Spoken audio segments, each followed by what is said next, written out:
What's going on, everyone? Marty here from Heavy Metallurgy with another review for you. This time we're doing something a little bit different. I got a little chunk of CDs in the mail here about a month ago from Disgustor from the Portland, Oregon-based record label called Headsplit Records. Thought this time around we do something a little bit different.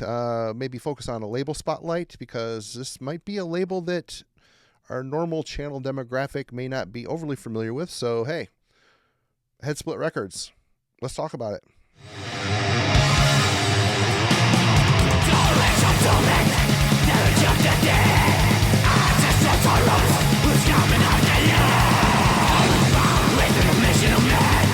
So, Headsplit Records, a little bit of information for you.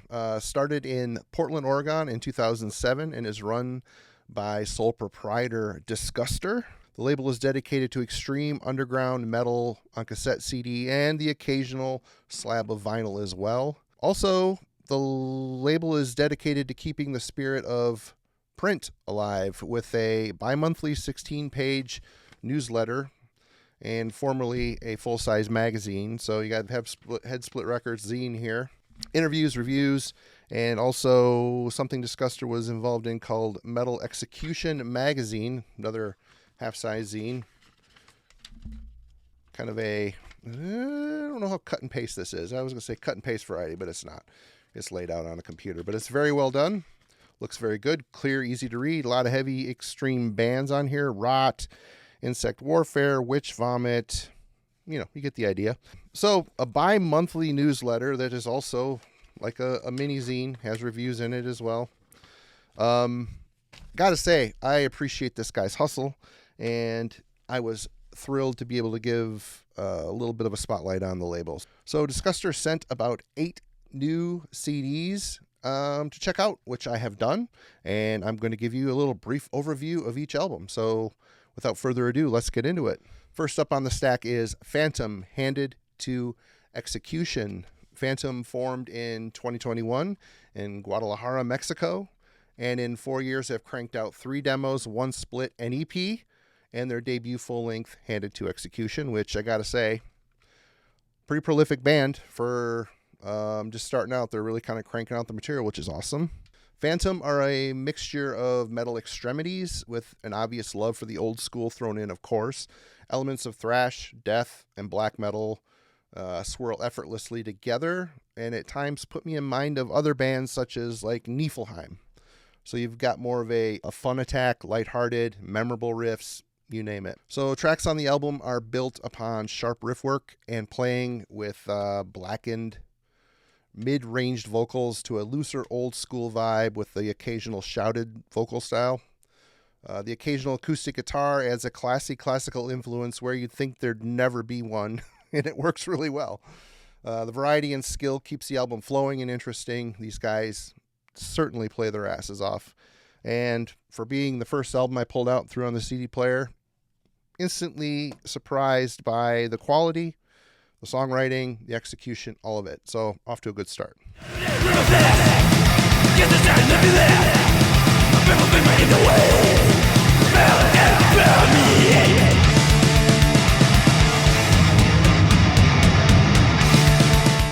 Next up, Vitriolic, Black Steel Vengeance. Vitriolic are a Finnish band and have been active since 2019. Black Steel Vengeance is the band's second full-length album. This power trio is in the similar sonic space and style as Phantom, but they lean more into a blackened speed metal realm, I thought. The vocals are within a mid-range evil snarl, catchy and energetic riff work.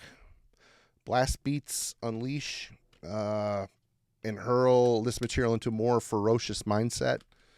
Yet halfway through the album, the band adds a noticeable rock element to their style, which was a bit surprising, but it makes the songs more catchy and playful.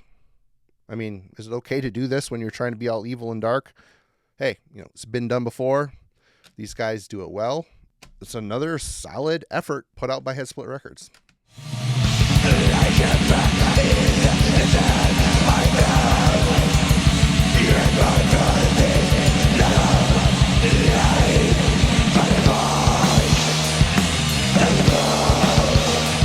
Next up is the Mangled Mess EP. Yes, Mangled Mess is the band name, but they also mimic their band name in the musical style and in the execution, which means this is kind of a sloppy and fun EP. The material here is well done. I will give the band that. Here's the back. Here's the inside. But there's no denying that this material lurks within a style of death grind that has little new or exciting to offer, both sonically and in composition. I mean, you've got a two-piece band, drummer, guitar player, and singer, pitch-shifted, brutal vocals. Oversimplicity is the core tenet of their songwriting. Shorter tracks, of course, and songs linked together by movie samples. I mean, it's a formula we've heard, and I would say that if the songs ripped, it was really well done and excellent on every front, I wouldn't be as bothered by the fact that it's generic. But honestly, this material sounds like it's fun to write and play, but it comes off unremarkable. And if I hate to be a stickler for, well, it's just not doing anything new, which really isn't anybody doing anything new nowadays.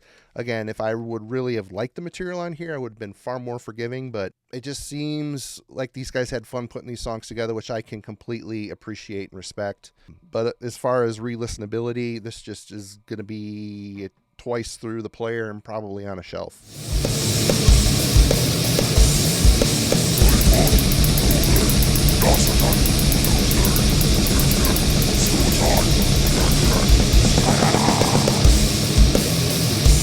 Next up is Roanoke, Ancestral Tombs. This three-piece band from Oregon has been at it for 20 years now. Ancestral Tombs instantly impressed me with a massive guitar tone and overall production thanks to none other than Billy Anderson. I'd call this suffocating, deathly doom with the grime of sludge worked into the whole mix. What we have on display here are simplistic verse riffs, which erode into murky and twisted melody lines. In this and other bands in this field, patience yields heavy results. It may take the songs some amount of time to get anywhere, but thanks to the ample production, the trip is very enjoyable. Vocally, there are great and varied extremes, thanks to alternating levels of death moans and screams. I mean, I'd say if you're into bands like Winter, Evoking, and the like, Roanoke will also impress you. They're definitely within the same world. It's well done, and God, it, again, produced so well. It's thick as a brick, so heavy, great. Next up is Anthropophagous. Probably saying that wrong, but hey, we tried. The name of the album is Abuse of a Corpse. This album is a prime example of never judge a book by its cover. I mean, take a look at this, and you got the inside picture of a crap-stained bed. Yep, I'm thinking this is just some brie, brutal slam metal coming at you in the gore variety, but pretty surprised and impressed. This band hails from Massachusetts, for those of you who don't know. I certainly didn't. I had to look it up. What starts the album off is a classical acoustic guitar piece, which is the intro to Abuse of a Corpse, indicating more of a mature outing is somehow about to be unleashed. I mean, this is death metal, so with what sounds to me like a closer standard E tuning, so the songs are sharper and tighter. So you can tell these guys probably listened to a lot of death in their formidable years, which is cool. So I'm sorry, no knuckle-dragging death metal here. What we have is highly advanced songcraft, complex, interesting structures, riffs that are technical without overdoing it, lots of fluid motion in the songs, which all this stuff put together, I really like the fact that the riffs are a bit busier than the other bands on the label, but again, they don't overstep their boundaries and get too complex and crazy. It stays memorable. It stays very compact and well done. And I would say the more technical playing might even hint at a bit of a thrash influence as well. So that's definitely something that creeps up on the album and works to the band's favor. The vocalist is in the mid-range snarl screaming style, which fits the sound and nature of this music very well. You add some technically proficient solo work, and you have a very advanced and mature death metal album. Excellent. This was a big surprise in the pile for sure. There is no way out.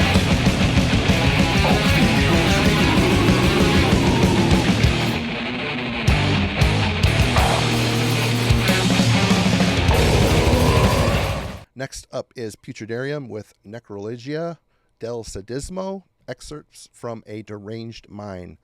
Hope I didn't butcher that too bad. Putridarium are from Germany and have been active since 2020. They have 3 demos, 2 splits under their belts, and this album is their debut full-length. Cover instantly reminded me of Necrophagia. I'm thinking, here we go. Some Necrophagia worship coming at you. But I was wrong. First up is another massive, massive production. This thing, it just sounds ugly and full and excellent. I really love how the bass tone is mixed a bit loud, which adds a nice rumble to that low end. This album is based on unashamed horror worship with movie samples and synth interludes. The overall theme may be more in league with label mates Mangled Mess, but Putridarium is far more advanced with songwriting and their instruments. What we have here is grime-dripping death metal filled with old-school power. The band's dark riff style hints at an incantation influence, but they are far from a carbon copy. Is the band 100% original? Nope. But they rip out an adventurous and evil sound that is always enjoyable. And again, going back to Mangled Mess, I hate to pick on them because I don't hate the CD. It's so unremarkable. This here, the songwriting, the sound, all of it, it allows me to get past the fact that it's nothing new and it's actually just well done, awesome, sick death metal. So yeah, fans of Autopsy and Incantation, take note on this one for sure.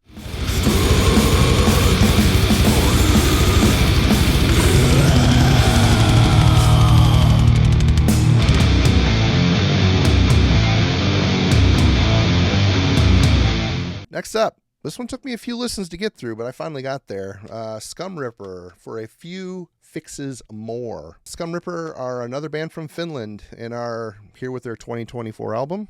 So digging in a little bit more on this band, the old oracle of metal archives calls them a cross between black thrash death metal.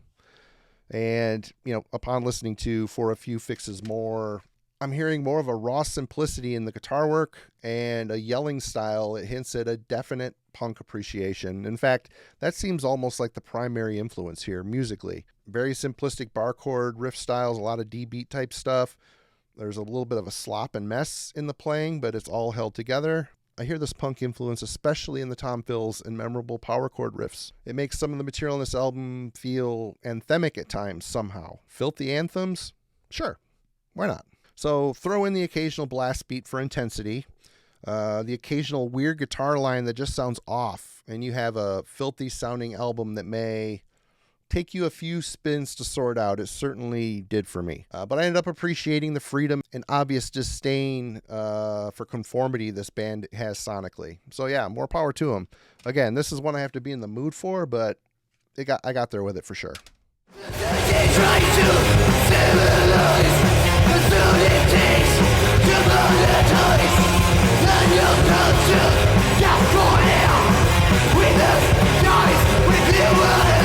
Last up on the pile, Hemorrhoid, Raw Materials of Decay. 3-piece death grind insanity from Portland features Disgustor himself from Headsplit Records on vocals and drums. I would say this album it's killer. It's killer. There's a definite appreciation for late 80s, early 90s earache records style grind bands.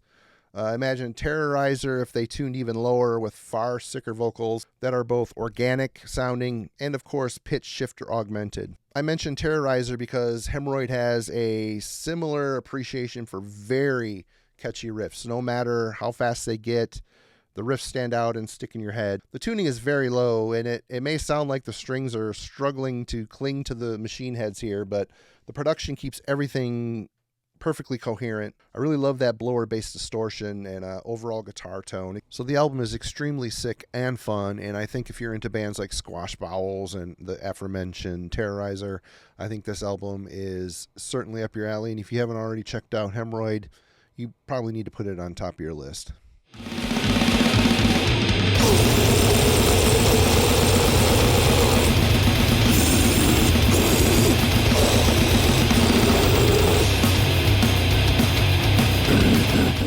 All right, that's it. Headsplit Records. Hope you've enjoyed this dive into their latest releases for the year.